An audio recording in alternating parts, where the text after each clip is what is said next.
श्री कृष्ण चैतन्य प्रभु नित्यानंद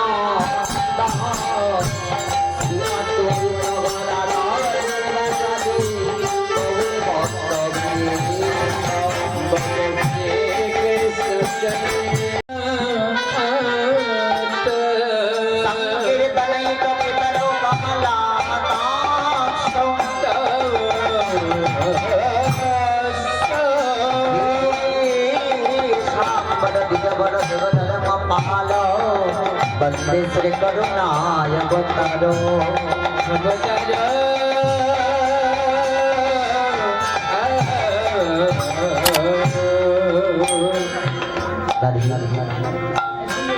आस्ते आस्ते सकल एलाकाबासी साधुगुरु वैष्णवदेर भक्तिमती मायेदेर बाबादेर श्रीचरणे कोटि कोटि दंडवत प्रणाम जानाচ্ছি আমাদের এই শ্রী রাধা দামোদর বৈষ্ণব পদাবলী কীর্তনিয়া সঙ্গের পক্ষ থেকে। আস্তে আস্তে আস্তে কথা বলবেন না।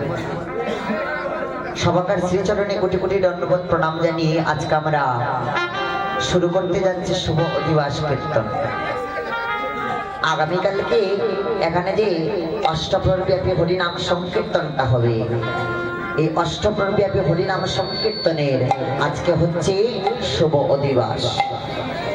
তো অধিবাস কীর্তন যে পরিবেশন করবো বাবা, সবার কাছে প্রথমেই ক্ষমা প্রাপ্তি। আমাদের আসতে অনেক দেরি হয়ে গিয়েছে, রাস্তায় আমাদের গাড়িটা নষ্ট হয়ে গিয়েছিল, যার কারণে খুব কষ্ট হয়েছে এবং অনেক দেরি হয়ে গেছে। সবার কাছে ক্ষমা প্রাপ্তি।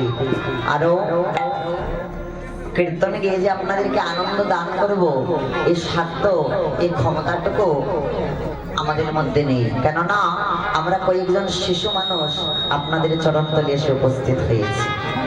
সাধনও জানি না, ভজনও জানি না, ভজনে মতিহীন সাধনও জানি না, ভজনও জানি না, ভজনে মতিহীন কৃপা করি কর দয়া আমি প্রতিদিন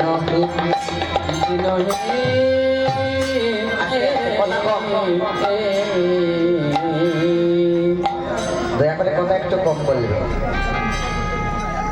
তো কীর্তনকে যে আপনাদেরকে আনন্দ প্রদান করব, এই সাধ্যটুকু আমাদের মধ্যে নেই। তাহলে বলবেন এলেন কেন ধর্মনগর থেকে? গান বাজনা যদি জানেন না তাহলে এলেন কেন? বলে এসে মনের মধ্যে একটা বাসনা আছে। বলি কোন বাসনা? বাসনা হচ্ছে আপনাদের এলাকায় যত সাধুগুরু বৈষ্ণবরা রয়েছে, যত ভক্তিমতী মায়েরা বাবারা রয়েছে, সবাকার শ্রীচরণে সবাকার পদরেণু যেন নিজ মস্তকে ধারণ করে নিজের জীবনটাকে যেন ধন্য করতে পারে, এই বাসনাটুকু নিয়ে এসেছে। তো এই অধমকে আপনারা যে নিজ চরণতলে ঠাঁই দিয়েছে, আপনাদের চরণতলে ঠাঁই পেয়ে আজকে নিজেকে বড় ধন্য মনে করছে। এবং একটা জিনিস খুব ভালো লাগলো, অনেক জায়গায় অধিবাস কীর্তনে যায়, অধিবাস কীর্তনে একটু রাত্র হয়ে গেলে মানুষ সব চলে যায়, কিন্তু এখানের ভক্তরা মায়েরা বাবারা যারা আছেন সবাই খুব ভক্তিমতী, তার জন্য রাত্র অনেক হয়ে গিয়েছে কিন্তু এখন পর্যন্ত বসে আছেন বাবা। আর আরেকটা বিষয়বস্তু খুব ভালো লাগলো যে আজকালকার এমন একটা দিন এসেছে বাবা, কয়েকজন যুবক ভাইয়েরা মিলে কি করে জানেন একটা অর্কেস্ট্রার নাইটের আয়োজন হয়ে যায়, কিন্তু আপনাদেরই এলাকায় দেখলাম যে সব যুবক ভাইয়েরাও বসে আছেন, বৃদ্ধ বাবারাও বসে আছেন, মায়েরাও বসে আছেন, সবাই বসে আছেন, তার মানে সবাই মিলে এত সুন্দরী হরিনাম যজ্ঞের আয়োজন করেছে। তো এখানে এসে নিজের জীবনটাকে ধন্য মনে হচ্ছে যে এখানে যে এত ভক্তি পরিবেশ, ভক্তরা যে ভগবানকে কতটুকু ভালোবাসে ধর্মনগরে গেলে বলা যাবে যে দিলকুশ গেলে দেখতে পারে। তার জন্য আজকে আমরা শুনবো অধিবাস কীর্তনে যে অধিবাস কীর্তনটা কি।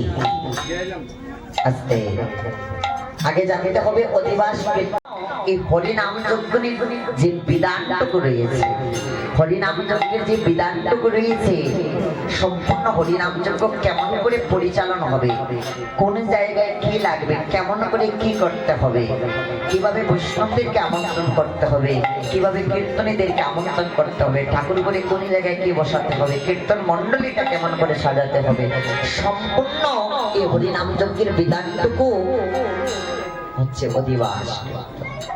অধিবাসের যে পদগুলো রয়েছে, যে কোনো কথা বললে সেই কথার একটা অর্থ থাকে, তো অধিবাসের যে পদ রয়েছে সেই পদের মধ্যে আমরা পাবো দেখবেন সম্পূর্ণ হরিনাম যজ্ঞের বিধান, কোন জায়গায় কি লাগবে না লাগবে।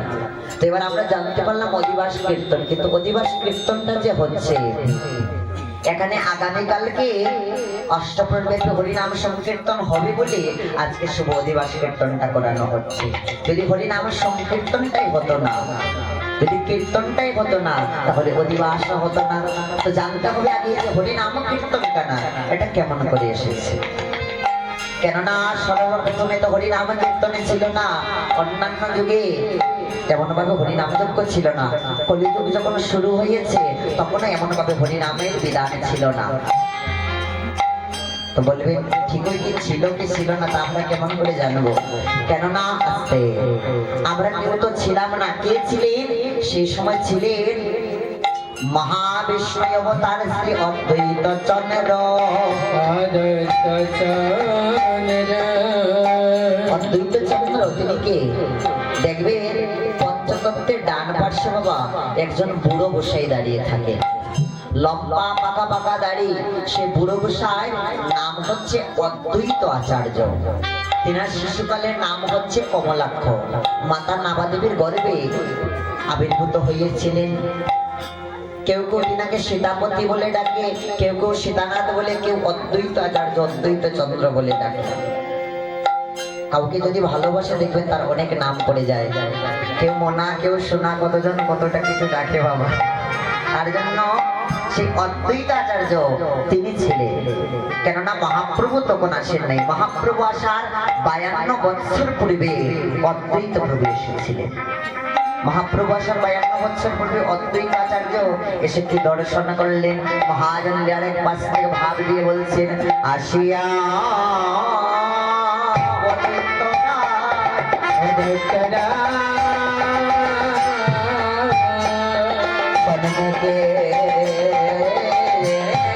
দেখিতে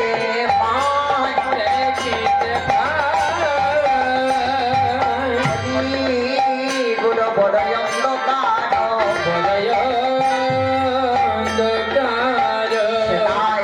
হরি ভক্তির মায়া মন্দির সর্বদেশ অন্তকে বলে করি কি উপায়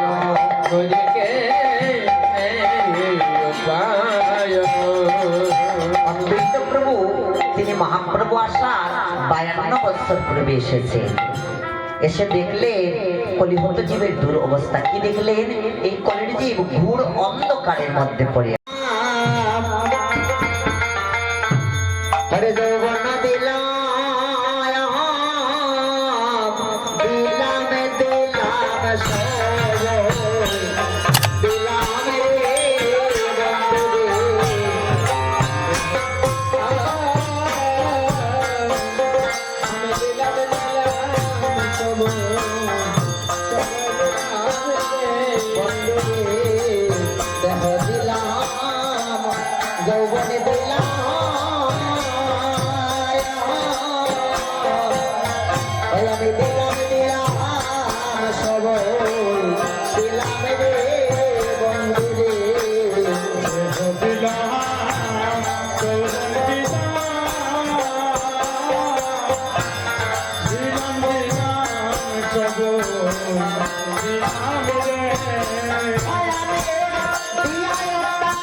বন্ধু আরে ওই আমি আয়াতা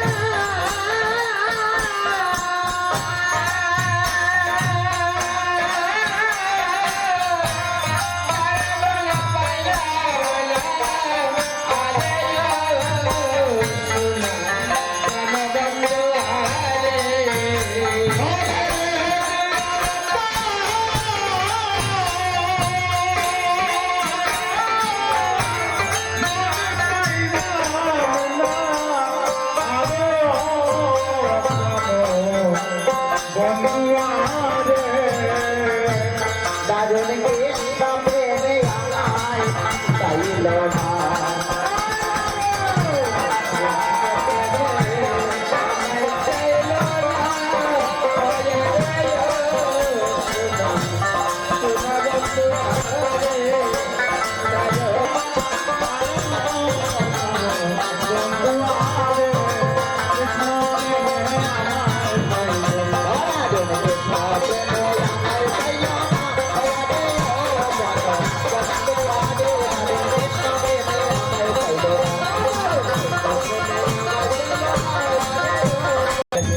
আর যার তার চরণে প্রেমাবিষ্ট হব দুলাই গোড়াগড়ি যাবো